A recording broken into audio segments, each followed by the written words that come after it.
I remember in my early 20s, I went through a really terrible heartbreak. I broke up with my boyfriend, and I remember being in Mexico with my mom because we decided to go away for a while, and just sitting by the ocean and closing my eyes. And I had meditated a little bit before then, but just feeling my heart and feeling, wow, I feel pain in my heart. And that was kind of the first time that I became mindful of sensations in my body, really mindful and diving into that and not trying to resist it. And so it's been interesting for me how meditation's also kind of, or how pain has really allowed me to find meditation, and struggle has, and also allowed me to work with it in a way that is nourishing. For me, meditation has been about accessing a point in myself that I couldn't access otherwise. And that point is peace, really, and love, and a part that is untouched by anything else that's going on. Just this pure consciousness. So for me, it's about really being able to contact that place in myself that isn't attached to thoughts or events or what's going on in my life. It's just a sacred place. I think it's so easy for us to want to move outwards, and we're constantly looking outside, and constantly the senses are going out, right? So we're visually, we're looking around, we're listening to things that are outside of ourselves. We are tasting food, right? We're engaging the senses. So I think meditation is a little pause, break from that in a sense, a way to like go inward, and instead of outward, you go inward.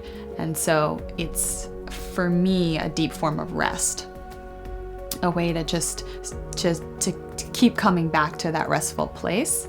So I keep meditating because I want to keep resting and recharging and feel alive and vibrant throughout my day. I remember when I was starting out, I felt a lot of discomfort in my body come up. And so, a lot of aches and pains and a lot of thoughts and weird thoughts, random thoughts, kind of thoughts that you might have in a dream. And I was like, well, why would I want to sit through this? Why would I even want to do this, right? So part of me wanted to escape, not even do the practice, not bother with it. Why bother? It sucks. It doesn't feel like the blissful cover of Time magazine. It actually, internally, it feels really different. And I don't think a lot of people have the support or know that, hey, it's not supposed to be comfortable necessarily. It's actually, if it's uncomfortable, it's a good sign. You're on the right track. Something is releasing. Impressions are being let go of. So that was the first struggle I would say I've had with meditation. The second struggle I've really had with meditation involves whether or not to follow a tradition or a certain technique that may be prescribed by a teacher, or to intuitively and creatively create my own practice.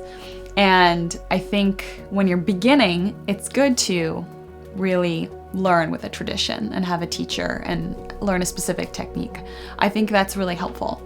After a while, I noticed that in my own practice, I started to feel a little bored, a little stifled. So it was important for me to have the freedom to innovate and try something different, or to incorporate myself and my personality and who I am into my practice.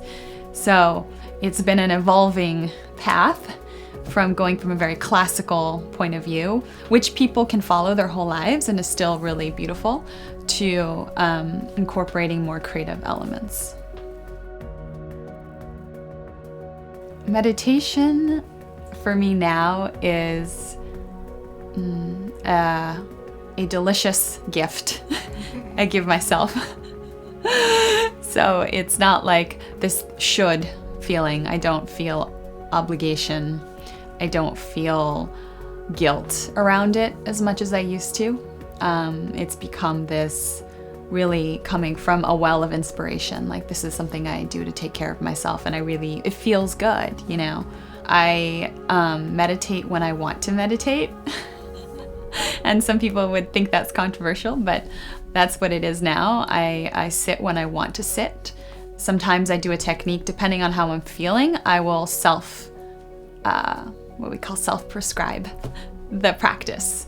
So I won't necessarily do the same thing every day, but I'll have an array of tools or an array of techniques or methods, and depending on where I am right now, I'll pick and choose which ones I want to do. Meditation is a gift you give yourself. It's not a rule in your life. And so I would say for people who are starting out, how to tap into that love for oneself and that self-care and the desire to really give to oneself, instead of, oh, I read in some blog that meditation's really good for me and I should probably try it. And I think it's okay to start with that curiosity, but ultimately at the end of the day, it's not about a feeling of should. It's really about this internal pull, this feeling, this calling, this desire to connect. I would say if you're a beginner, to take a course or a program that's going to give you a technique or set of techniques to choose from. So I would say to begin with that. I think it's good to stay grounded in the beginning and to learn some method. And so I think a degree of structure is okay in the beginning. And as you deepen and explore, give yourself the freedom to play and experiment. And you may find through that experimentation that the original techniques you learned were really powerful, and they're actually the ones that you want to keep coming back to. I think it's good to keep in mind as a beginner that some people are drawn to certain techniques and teachers for whatever reason. We don't know why. It could be a flavor thing, it could be a karmic thing, a personality thing. So to trust what you're attracted to and allow yourself to fully go into that. And it might not be what your friends are attracted to. It might not be what is really hot right now, as meditation. It might be something else. And so let yourself go there.